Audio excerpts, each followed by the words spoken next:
Professional exams like CFA need strategy in preparation. It does not matter how many hours you study, but if you are not working in the right direction, you won't get the results. Hi, this is Manisha. I have passed my CFA level 1 and 2 with more than 90th percentile, and today I am sharing my strategy step by step with you so that you can ace the CFA too. Don't miss the end of this video as I have shared some important tips that helped me to score more than 70% in all the subjects. So let's start the video. First thing that you must do is make a proper timetable. See the total number of months that you want to give to your preparation. I would suggest keep at least 6 to 8 months, and if you are full time working then keep at least 1 year. Now divide the total time into parts. Like if you have 6 months for preparation, your timetable may look like this. In the first 4 months, I will complete my syllabus along with the blue boxes and end of chapter questions. Then in the 5th month, I will start my revision and institute's practice material. And in the last month, I will complete my final revision and mock exams. Set your weekly targets too, like I will complete quants or derivatives in these many weeks, and plan your entire week in advance and stick to that plan. I made a tracker for myself in Excel, as you can see here. This is my level 2 tracker, but the content to be covered is same, so you can take screenshot of this and make one for yourself.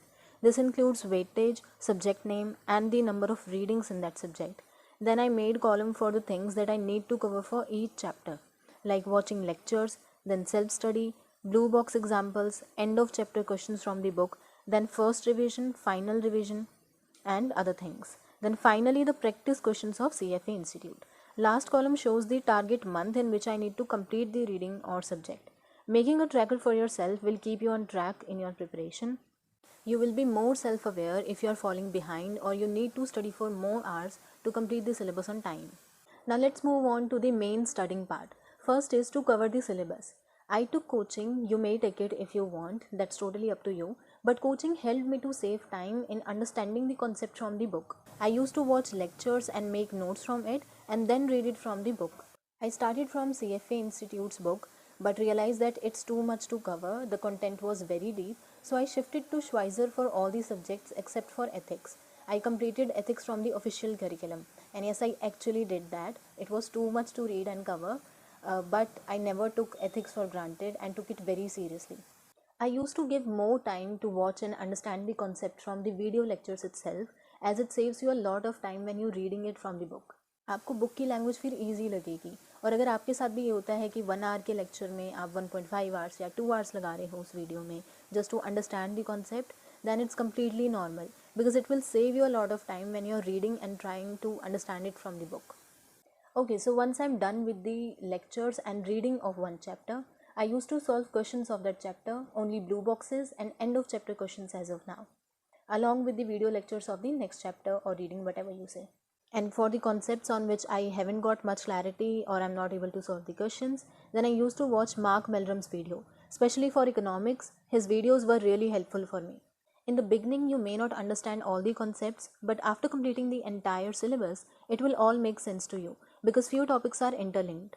Remember these two most important things while covering the syllabus. First is study as per the LOS, Learning Outcome Statements. These are very important.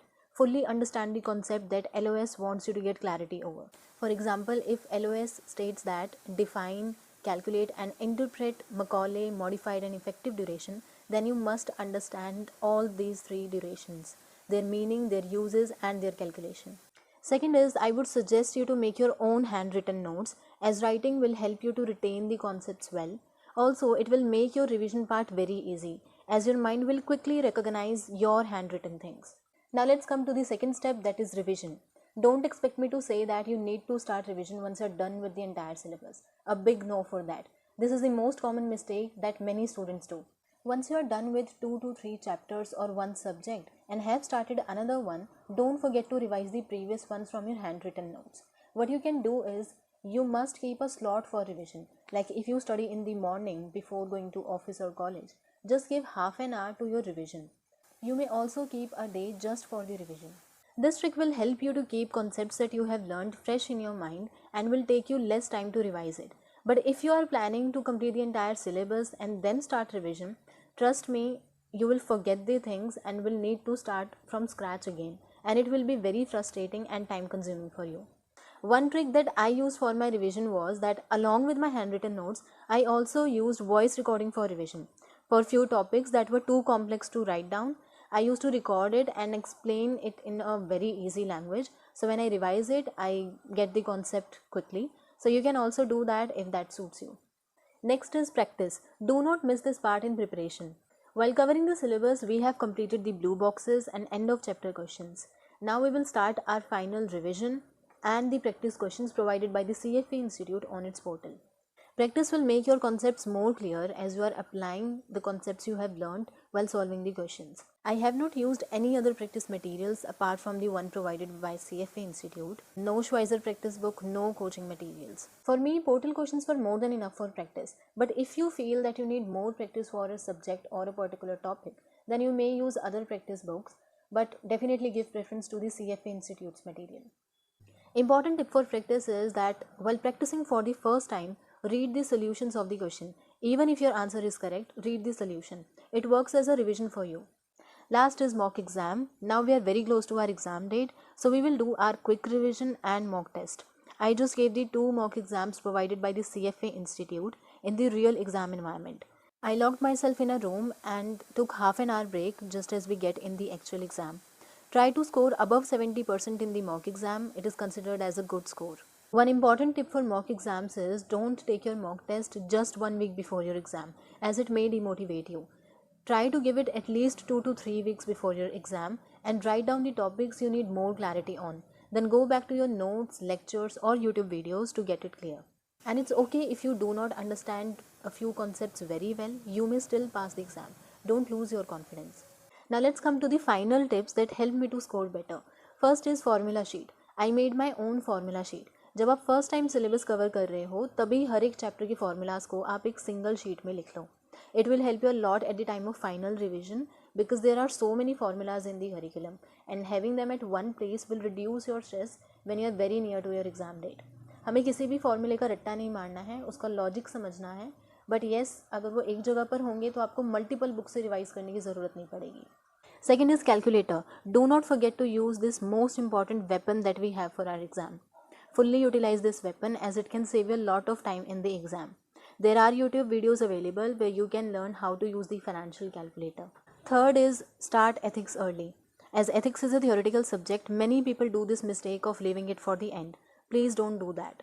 I wrote down all these standards on a sheet and pasted it on my wall and revised it daily.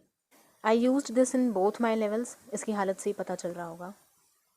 Important tip for ethics is practice as many questions as you can. This is the only solution for ethics. जितने आप questions practice करोगे उतना ही कम confusion होगा exam में. Apart from all this, I would suggest focus on the accuracy in the beginning. Speed will come automatically because in the level 1, speed isn't a problem. So try to get clarity over the concepts first. And study in stretches. Don't use your phone, especially Instagram, in your study hours because you will not remember the concepts. Also make your own notes and explain the concepts to yourself, speaking loudly. It will help you to retain the concepts in your mind. You can also switch between the subjects if you do get bored from one, like derivatives के 2 कर लिए तो fixed income या alternative investments उठा लिया. Okay, so that was all about my strategy for CFA level 1 preparation. If you like the video, hit that like button and subscribe to my channel. And if you have any questions for CFA level 1, let me know in the comment section. I would love to help.